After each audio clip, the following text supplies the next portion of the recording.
We start tonight with a new WJCL 22 News investigates.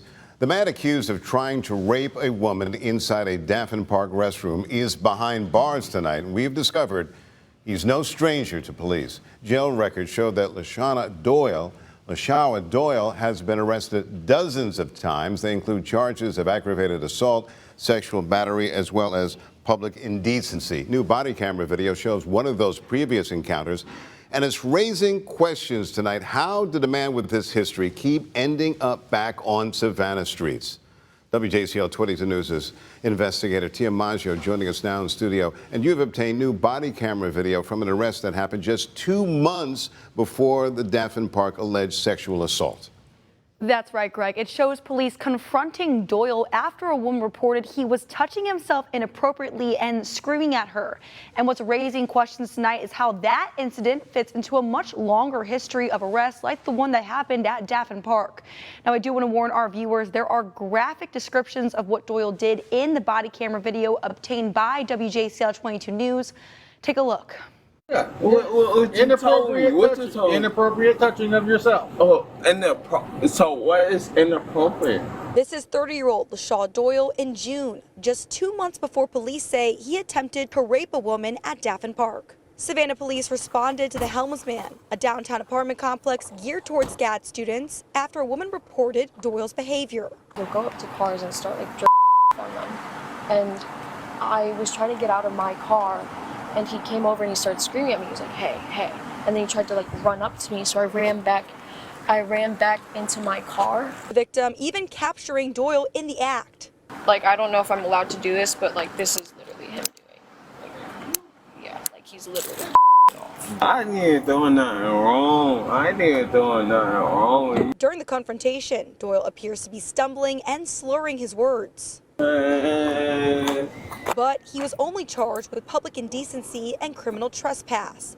An officer can later be heard explaining why. The thing is that I have previous videos and cases with him where he acts the same way and he wasn't drunk.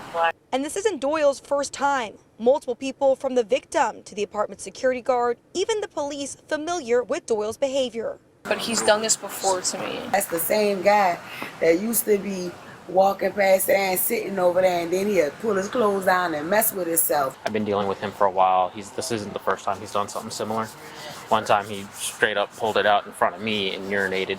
Jail records show Doyle has been arrested 27 times, 5 of those for public indecency. Stop playing dumb with me, dude. I know you too well. Oh, to me. Stop playing dumb with me. What were you doing with this woman? Put that photo up. Turn around. Put that photo up.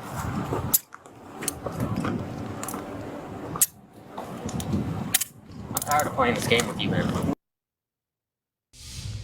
And with 27 arrests on Doyle's record, including a conviction for sexual battery back in 2023, we want to know how he kept getting released. So we took these questions directly to Chatham County Sheriff Richard Coleman. I was obviously a danger to our community, undesirable in our community, and he needs to be out of our community for good. We've shown you the body cam. We've shown you the arrest history. Now we're asking why someone with a lengthy criminal record like LaShawa Doyle was still walking the streets. That's the #1 question that's in everyone's mind.